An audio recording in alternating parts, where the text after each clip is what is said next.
We're driving out to see one of our longtime friends, Lumpy, and his rat rod pickup truck. This thing's pretty cool, so just sit back, grab yourself a drink, and we'll enjoy story time with Lumpy together.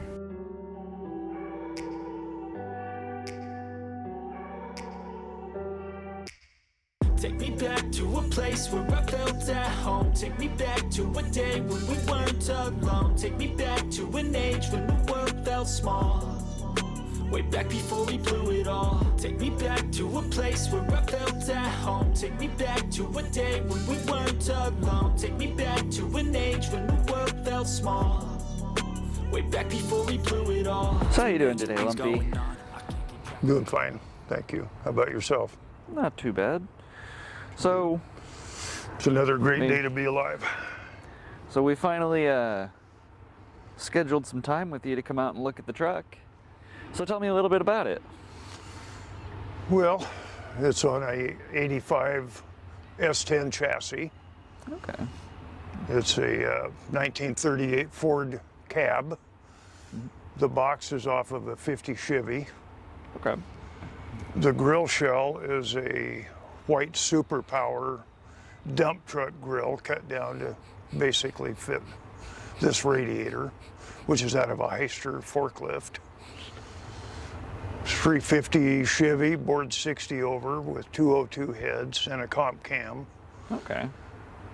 350 turbo, rebuilt by my buddy Lonnie. 9-inch Ford Posse. The seats are out of a mid-60s Ford van. And pretty much everything else is home built. Bumpers are homemade, Custom welded. custom welded, nice rusty patina. These wrenches are called slugging wrenches. You Yeah. put them on the big wrenches and then slug them with a sledgehammer to break them loose or tighten them. One day the guys from where I retired called me and they said, "Hey, you need to come get your tools." And I said, "What tools?" I took all my tools when I retired. And they said, "No, you don't. Get over here. We got tools for you." They were cleaning out the old tool room. I was saying, never turn down free No, tools. so they gave me about 20 of those big old end wrenches that front bumper's made out of. And they turned out being one of my best buddies. They were his, and they called him, and he didn't want them. He said, "I'll give them to Lumpy. He'll take them." Very nice. So everywhere on this truck is memories. Painted the wheels, put my hubcaps back on. Yeah, I was saying, I noticed you have, it's like the one shiny part on the truck. The truck obviously has quite a bit of history. I know you've had it for as long as I've known you. I mean, we did meet because of the truck. We did. Yeah, I bought this truck 15 years ago Okay. as a retirement project. And by the time I retired, it was almost ready to go. So I got it as a runner, but nothing on the truck is as it was when I bought it. Yeah. Everything has been replaced. And funny thing about the truck is that the day I got it, I drove down to Oregon and picked it up. It was about a 100-degree day, and I was doing a lot of sweating. And when I got home, I stopped by my wife's place of employment, and she said, "Oh, I see you got your rat rod." And I said, "Well, how do you know I got the rat rod?" And she said, "Well, go in the bathroom and look in the mirror." And I did, and I was covered in rust. I had been sweating, and I had as much patina or more than the truck did by the time I got home with it. So that was a pretty good laugh. So we started out with a pretty funny story to begin with it. And there have been a lot of funny stories since. If you had to pick, what would you say your favorite memory with the truck is? Probably my wife pointing out to me that I looked just as patinaed or more than the truck did itself. And that she knew I was getting old, but she didn't realize I was working my way towards that much rust already. Somewhere along that lines, but a lot of good memories. A lot of good memories. I would really like to think my most favorite memory of it hasn't happened yet. My stepson called me one day he worked at a place that sells bark dust, and they had this zombie, and it was the last one they had, so it was on sale. So he, knowing me as he does, he thought that I should get over there and grab it. So I bought it. I was going to put it in our flower bed, so when my wife came around the corner from work, she'd see it and scare the thunder out of her. Well, I happened to go by the shop and looked at the rat rod and looked at the zombie, and that's what happened. It never made it home. It never made it into the flower bed. So. But did it scare her still? No, it didn't scare her, but it does scare a lot of the little kids. A lot of the little kids are startled by it. A lot of big kids really like it a lot, such as myself. I think it's added a lot of character to the truck.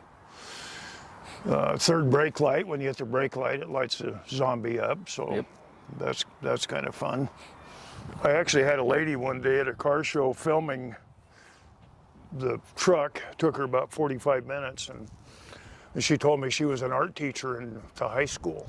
And she said, if this isn't a work of art, I've never seen one. She said, this is going to be part of our class project. She said, I'm going to show all the kids your truck and all the cool things that you have to look for to actually see them.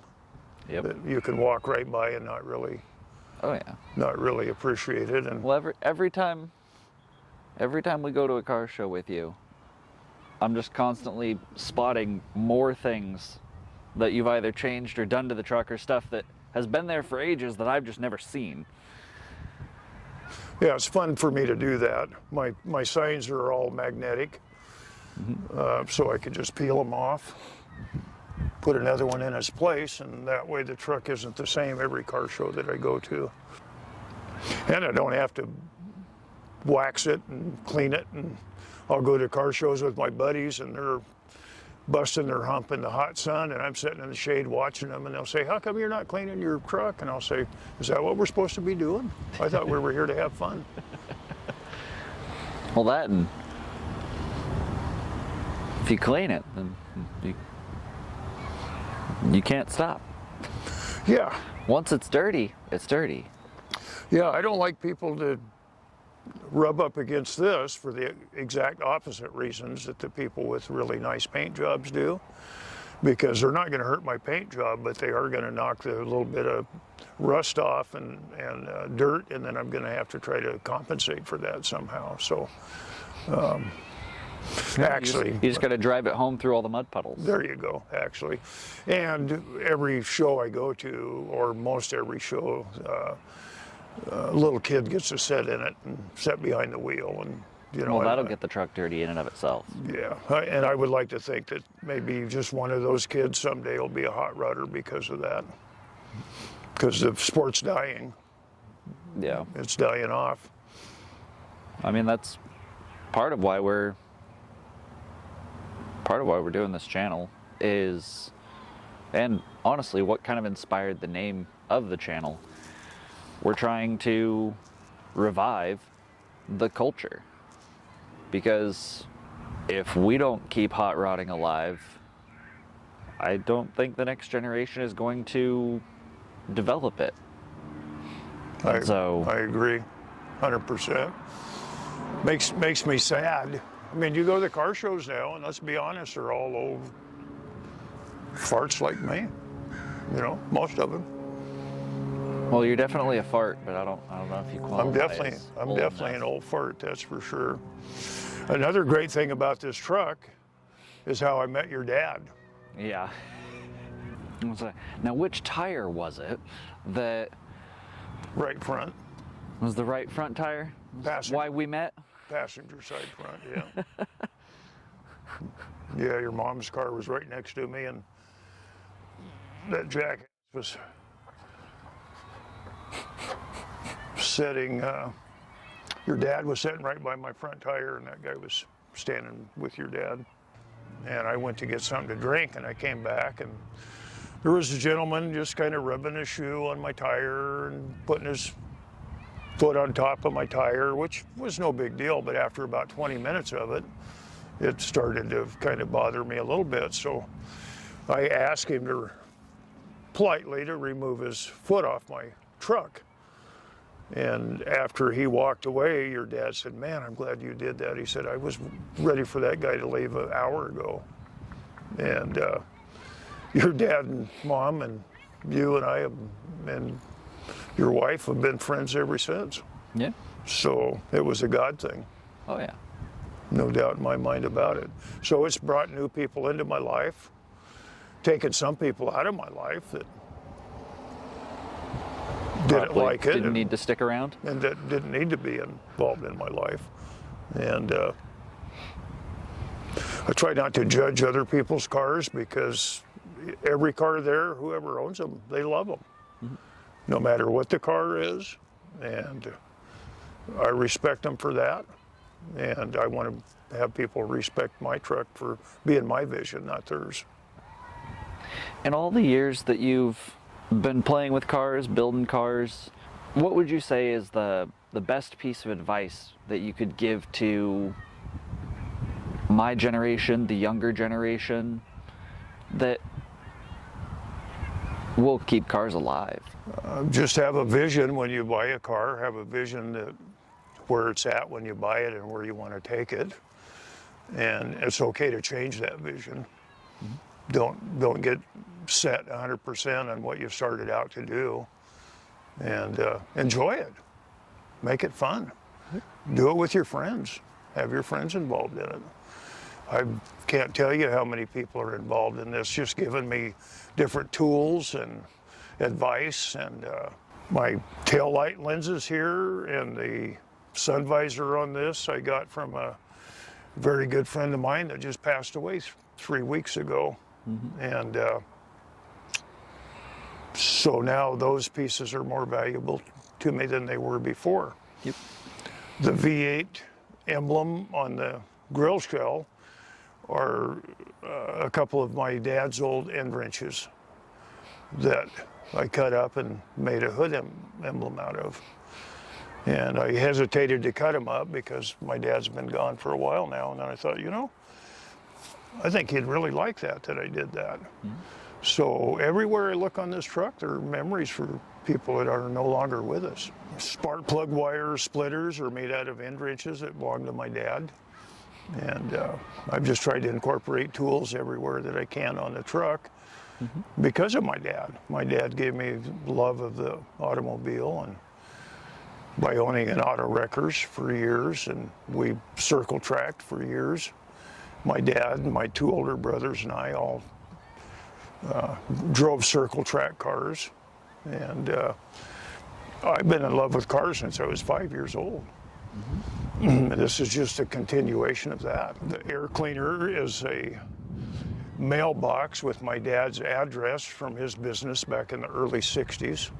It's a tribute to my dad. Mm-hmm. I wanted to do something really different for an air cleaner, and it just came to me actually one night in the middle of the night, and I decided that would look pretty good, and then that evolved into having my dad's business put on it, and this truck is a tribute to a lot of people that are very important to me in my life. I would just say don't get caught up in a box. Some people are just strictly Chevy people, and some are Ford people, mm-hmm. and that's okay, but you're kind of limiting yourself to what you can do, and just enjoy your car. Mm-hmm. They're more than cars, they're people stories. 'Cause I've been living life right like I could just die any minute. Going for a ride down the side, PCH country limit. I don't need a guide, follow lights, take me where I want to visit. Are you alive? Or just breathing? 'Cause I've been living life right like I could just die any minute. Going for a ride down the side, PCH country limit. I don't need a guide, follow lights, take me where I want to visit. Are you alive? Or just breathing? Flashing red lights, driving at night, windowless ride, feeling alive. Nothing in sight, forever in flight. Follow those lines, we'll make it this time. Just realizing that multiple of my questions are just horribly geared for something like this. Because, well, we'll go with this. One of the questions is, what makes your car unique? Well, where do you want me to start? Exactly. I would like to think everything makes it unique.